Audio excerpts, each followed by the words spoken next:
मैं Ashok Sharma, lecture RSC राजकीय Ramchandra Khetan polytechnic college Jaipur, thermal engineering 204 unit 2 के ई लेक्चर टॉपिक में हमने कल किया था बॉयल्स लॉ और चार्ल्स लॉ। लास्ट लेक्चर में हमने दोनों गैस लॉ डिस्कस किए थे, दोनों का फिजिकल सिग्निफिकेंस क्या है, बॉयल्स लॉ क्या है, चार्ल्स लॉ क्या है, ये और उनकी कुछ न्यूमेरिकल प्रॉब्लम्स की थी। आज हम करेंगे characteristics gas equation.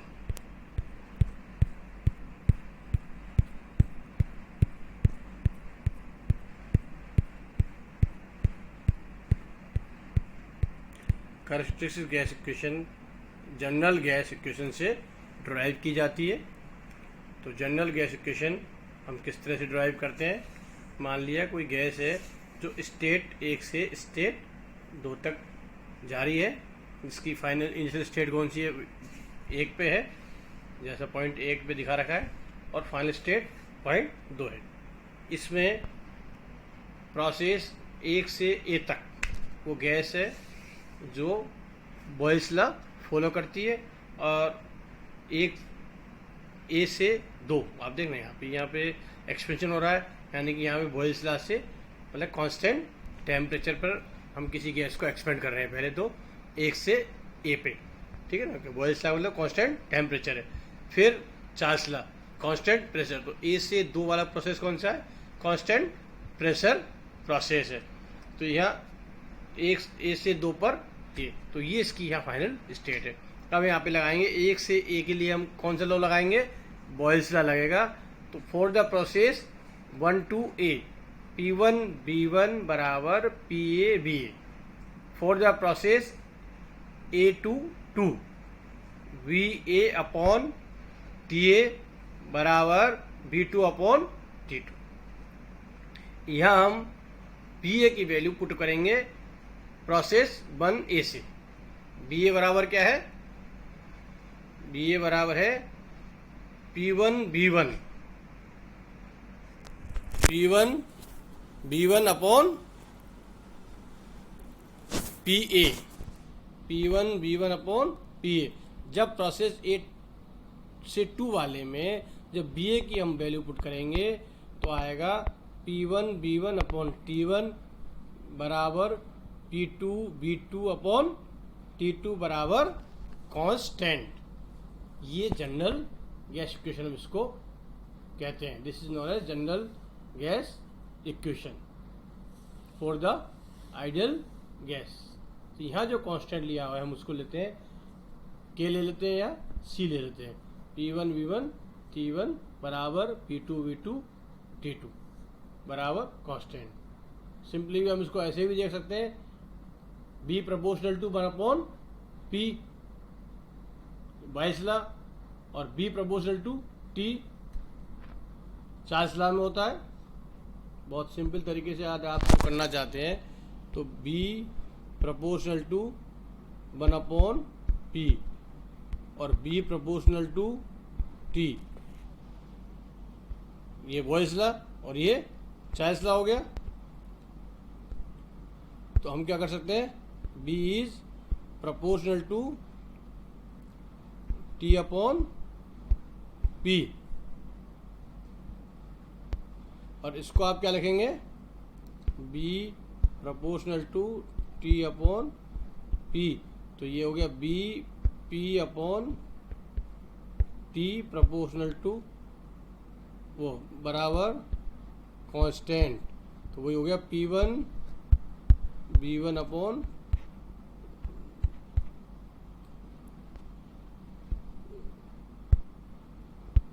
P1 B1 upon T1 बराबर P2 B2 अपॉन T2 बराबर कांस्टेंट। इसको K लिख देते हैं या हम इसको C कर देते हैं। तो ये आपका जनरल गैस इक्वेशन होगी। इससे हम जो है कैरेक्टरिस्टिक्स गैस इक्वेशन किस तरह से बनाते हैं।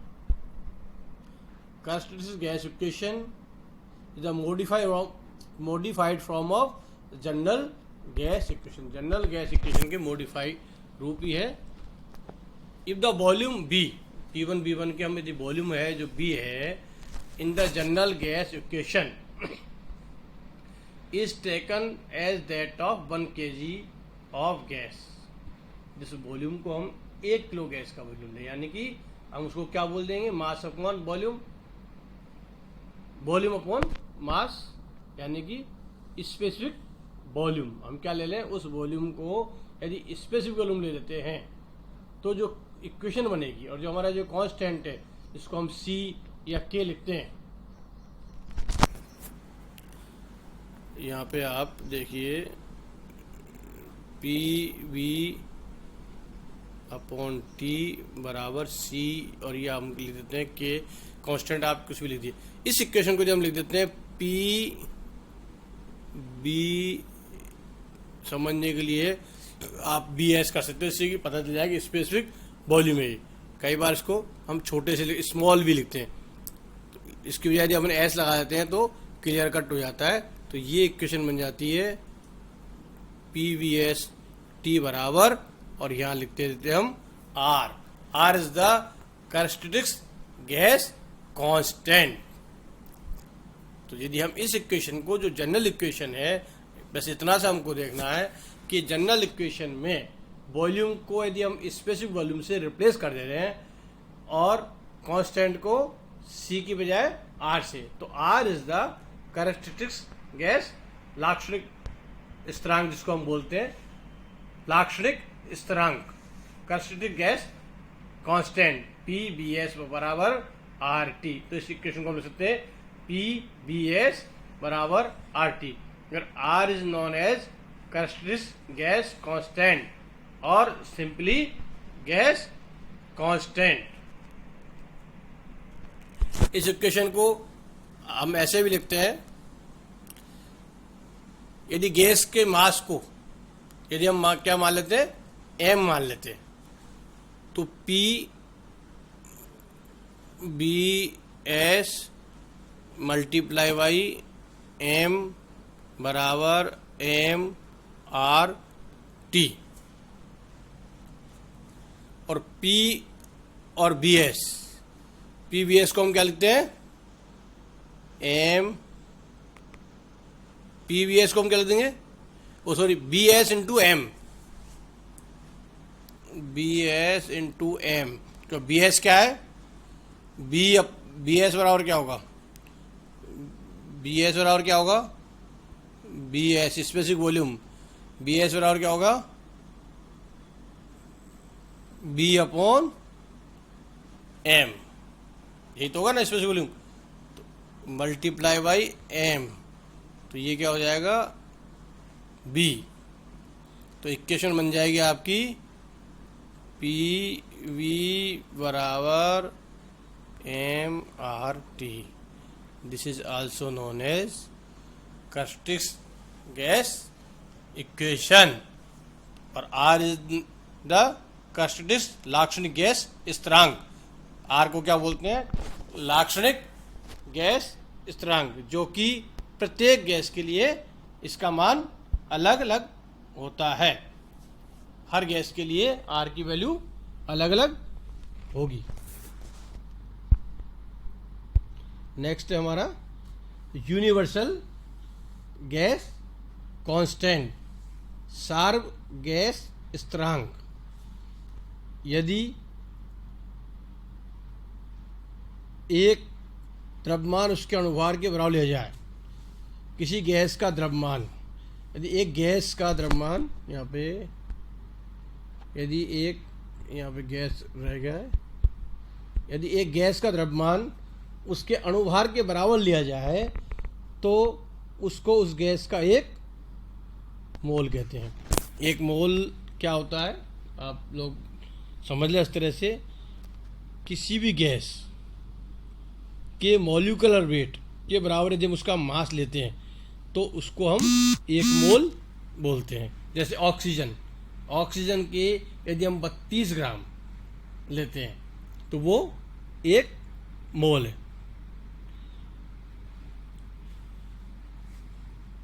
इस अणुभार के केजी में मात्रा को, इस अणुभार के केजी में मात्रा को किससे गुणा करना है, R से, कौन सा, अपना कैरेक्टरिस्टिक गैस कांस्टेंट से।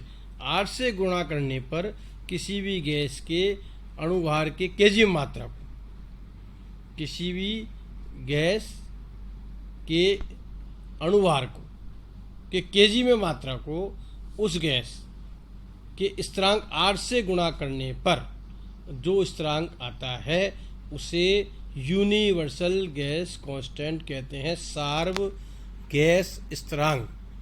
इस प्रकार यदि अणुभार के बराबर द्रव्यमान m है, यदि अणुभार का द्रव्यमान कितना है m है, तो m मल्टीप्लाई बाई r बराबर g को क्या बोलते हैं हम? Universal gas constant. यूनिवर्सल क्यों बोलते हैं इसको? इट्स कॉमन टू ऑल, सभी गैसों के लिए इसका मान कितना रहता है? 8.3149 किलो जूल पर केजी पर मोल, क्योंकि एक मोल का है ये। 8.3149 किलो जूल पर केजी पर मोल पर डिग्री केल्विन। तो आज हमने स्पेसिफिक कर्स्टिस गैस इक्वेशन निकाली, कर्स्टिस गैस कांस्टेंट, लाक्षणिक गैस स्थिरांक क्या होता है, और यूनिवर्सल गैस कांस्टेंट क्या होता है, सिंपल गैस कांस्टेंट क्या होता है। तीनों जो चीज़ हमारे सिलेबस में, तीनों हमने आज कवर की है। नेक्स्ट लेक्चर में हम स्पेसिफिक हीट डिस्कस करेंगे। Thank you.